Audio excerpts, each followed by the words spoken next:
আলাইকুম। Rexona cooking and ভ্লগে আপনাদের সবাইকে স্বাগত। আশা করি আপনারা সকলে ভালো আছেন। আমিও আল্লাহর রহমতে অনেক ভালো আছি। আজকে আমার রেসিপি নরম তুলতুলে গোবিন্দভোগ চালের গুঁড়ো দিয়ে তালের ফুলুরি। আপনারা হয়তো অনেকেই এমনি আতপ চালের গুঁড়ো দিয়ে তাল ফুলুরি বানিয়েছেন, তবে এই গোবিন্দভোগ চাল কিংবা পোলায় চালের গুঁড়ো দিয়ে একবার বানিয়ে দেখুন। এতটাই টেস্টি হবে, সফট হবে, নরম তুলতুলে হবে। না বানালে কিন্তু আমরা বুঝতে পারবেন না। দেখুন সবগুলো ফ্লোরি ভীষণই নরম স্পঞ্জি, দেখে নিশ্চয়ই বুঝতে পারছেন। আর ভেতরটাও কিন্তু একদম পারফেক্ট। এখনও কিন্তু হালকা গরম রয়েছে তাল ফ্লোরিটা। তাহলে দেরি না করে আজকের রেসিপি শুরু করা যাক। ফুলুরি বানানোর জন্য সবপ্রথম আমি একটা বড় সাইজের তাল নিয়ে নিয়েছি। দেখতেই পাচ্ছেন কালো তাল নিয়েছি। অবশ্যই চেষ্টা করবেন কালো টাইপের তাল নেওয়ার, তাহলে তাল ফুলুরিগুলো কিন্তু খুব মিষ্টি হবে। তাহলে এই তালের আমি চোকাগুলোকে ছাড়িয়ে নেব। খুব সুন্দরভাবে ছাড়িয়ে নিয়েছি। এই তালটার 4টে আটি বেরিয়েছে, তবে এই তালটা আজকে একটু শক্ত হয়ে আছে। তার জন্য আমি এই আটিগুলোকে একটু পানি দিয়ে হাফ গ্লাস মতো পানি দেব, দিয়ে একটা গামলার মধ্যে বড় বাটির মধ্যে 10 থেকে 15 মিনিটের জন্য ভিজিয়ে রেখে দেবো, যাতে এই আটিগুলো একটু নরম হয়ে যায় আর তালের আটিগুলো ঘষতে আমার খুব সহজ হয়। 10-15 মিনিট হয়ে গেছে। এবার আমি একটা গ্রেটার নিয়ে নিয়েছি। আমি তো এর আগে আপনাদের দেখিয়েছি স্ট্রেনারে তাল ঘষার। এবার আমি একটা গ্রেটারের সাহায্যে তালটাকে সম্পূর্ণ আমি ঘষে নিয়েছি। তালের মধ্যে কিন্তু বেশ অনেকগুলোই কিন্তু আঁশ রয়েছে, তার জন্য তালের যে কাঁধটা বা পাল্পটা সেটাকে আমাকে কিন্তু ছেঁকে নিতে হবে। তার জন্য আমি একটা স্ট্রেনার বা ছাঁকনি নিয়ে নিয়েছি।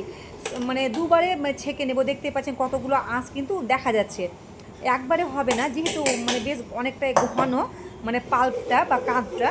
এবার আমি অর্ধেক অর্ধেক করে দুইবারে আমি ভালোভাবে ছেঁকে নেব সুন্দর করে, যাতে একটুও মুখে আঁশ না পড়ে। আর মুখে আঁশ পড়লে কিন্তু তাল ফুলুরি একদমই ভালো লাগে না খেতে। দেখুন আমার সবগুলো ভালোভাবে কিন্তু একদম ছেঁকে নেওয়া হয়ে গেছে। কতটা ঘন দেখে বুঝতে পারছেন আপনারা। এবার চলে যাব রেসিপিতে। ফুলুরির ব্যাটার বানানোর জন্য আমি এখানে একটা বড় পাত্র নিয়েছি, আর এইখানে আমি তালের পাল্পটাকে ভালোভাবে একদম ছেঁকে নিয়েছি।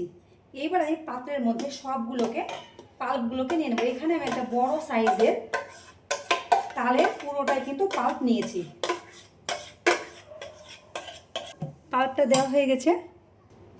এবার দিয়ে দিব 2 বাটি চিনি। যেহেতু চিনিটা একটু মোটা দানা, তার জন্য আমি চিনিটা প্রথমে দিয়ে দিলাম, যাতে তাড়াতাড়ি গলে যায়। 2 বাটি চিনি দেওয়া হয়ে গেছে।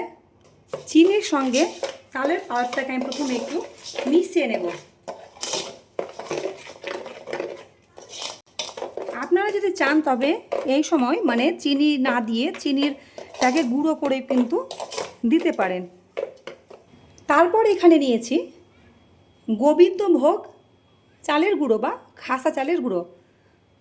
আপনারা তো প্রত্যেকেই আতপ চালের গুঁড়ো দিয়ে করে থাকেন তাল ফুলুরি, তবে গোবিন্দভোগ চালের গুঁড়ো দিয়ে একবার করে দেখবেন, এত টেস্টি হবে, ভীষণ মজা লাগবে খেতে। দিয়ে দিলাম আমি সেই যে বাটিতে চিনি মেপেছিলাম সেই বাটিতে 1 বাটি পরিমাণ উঁচু করে গোবিন্দভোগ চালের গুঁড়ো নিয়েছি। চালটাকে প্রথমে ধুয়ে পানি ঝরিয়ে নিয়ে শুকনো করে তারপরে মিক্সিতে গুঁড়ো করে নিয়েছি। আর এখানে আমি নিয়েছি 3 বাটি ময়দা। যে বাটিতে চালের গুঁড়োটা মাপলাম সেই বাটি মেপে 3 বাটি ময়দা নিলাম। এইবার ভালোভাবে সবগুলোকে মিশিয়ে নেব। প্রথমে চামচে মেশাবো, তারপরে হাতে ভালোভাবে ফেটাবো। আমি চামচে মিশিয়ে নিয়েছি। এবার এখানে দিয়ে দিলাম স্বাদের জন্য হাফ চামচ মতো লবণ, আর হাফ চামচেরও কম হবে এটা বেকিং সোডা বা খাবার সোডা। ভালোভাবে এবার সবগুলোকে হাতের সাহায্যে ফেটাবো। এবার হাত দিয়ে ভালোভাবে এটাকে মাখবো, ফেটাবো। যত ফেটাবো, যখন দেখবো যে হালকা হয়ে এসছে ব্যাটারটা, তখন বুঝতে হবে যে এটা ফুলুরির জন্য একদম পারফেক্ট। এখন একটু ঘন মনে হলেও কিন্তু যেহেতু এখনও চিনিটা সম্পূর্ণ কিন্তু গলে যায়নি, যখন চিনিটা সম্পূর্ণ গলে যাবে তখন ব্যাটারটা কিন্তু এর থেকেও একটু পাতলা হয়ে যাবে। আমি কিন্তু কোনো রকম পানি একদম ইউজ করিনি এখানে। দেখতে পেলেন আপনারা, আমি যেভাবে করছি এইভাবে করে দেখবেন, একদম পারফেক্ট হবে। মাপগুলো ঠিকঠাক রাখবেন যেভাবে আমি নিচ্ছি। আর ভিডিওটি না টেনে প্রথম থেকে শেষ অবধি দেখুন, তাহলে একদম পারফেক্ট হবে।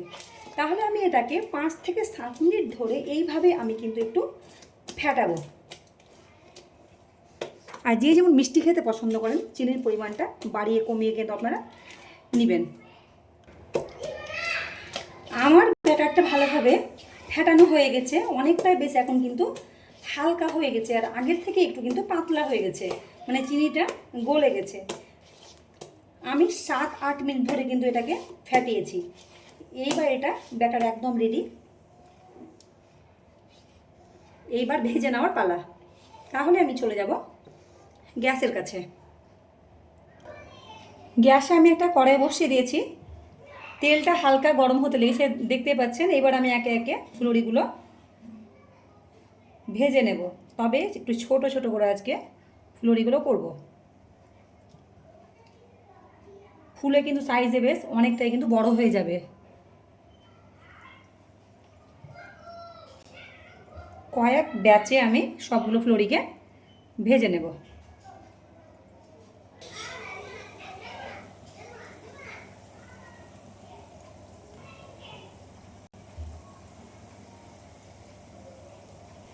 কড়াইটাকে একটু নাড়িয়ে দিলাম, আর ফ্লেমটা কিন্তু মিডিয়াম করে রাখতে হবে। মিডিয়াম ফ্লেমে কালার আসা অবধি ভেজে নেব। আর হাই ফ্লেমে ভাজলে কিন্তু পুড়ে যাবে, ভালো লাগবে না, ভেতরটা কাঁচা হয়ে থাকবে। দেখতে পাচ্ছেন ডবল হয়ে গেছে কিন্তু ফুলে। সবগুলোকে একে একে উল্টে দেব। এপিট ওপিট ভালোভাবে কিন্তু ভাজতে হবে, কাঁচা না থাকে কোনো দিক।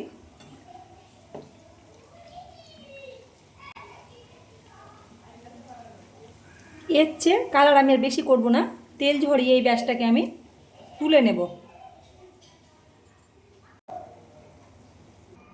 একই রকমভাবে আমি আবারও দিয়ে দিব, দিয়ে সবগুলো ফুলুরি ভেজে নেব। একটু ছোট করে দেবো, যেহেতু সাইজে কিন্তু ডবল হয়ে যাচ্ছে। আপনাদের চান তবে গোল গোল করে কিন্তু করতে পারেন, আমি একটু লম্বা টাইপের একটু করছি, দেখতে ভালো লাগবে।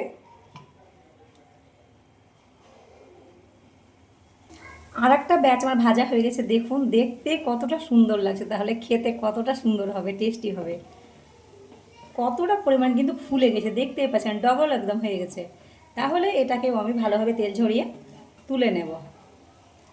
একটা ব্যাচ হতে 5 থেকে 6 মিনিট লাগবে, মিডিয়াম ফ্লেমে করতে হবে। একবার হয়তো হাই করবেন, আবার কিন্তু মিডিয়ামে করে দিতে হবে, নইলে তালফুলি কিন্তু পুড়ে যাবে। বাকিগুলো এরকমভাবেই ভেজে নেব। সমস্ত তালফুলি কিন্তু একদম রেডি। দেখতে কতটা সুন্দর লাগছে দেখুন, আর ভীষণ কিন্তু নরম তুলতুলে। দেখুন নিশ্চয়ই বুঝতে পারছেন কতটা নরম তুলতুলে হয়েছে, মুখে দিলে কিন্তু মিশে যাবে, এতটাই নরম তুলতুলে। তাহলে আজকে আমার এই তালফুলির রেসিপি আপনাদের কেমন লাগলো অবশ্যই কিন্তু কমেন্ট করবেন। ভিডিওটি আজকে আপনাদের যদি একটুও ভালো লেগে থাকে তাহলে আমার চ্যানেলটিকে সাবস্ক্রাইব করে পাশে থাকা বেল আইকনটি কিন্তু অবশ্যই প্রেস করবেন। তাহলে যখন আমি নতুন নতুন ভিডিও দেবো তখনই আপনাদের কাছে নোটিফিকেশন কিন্তু চলে যাবে। তাহলে সবাই ভালো থাকবেন, সুস্থ থাকবেন, আবারও দেখা হবে পরের ভিডিওতে।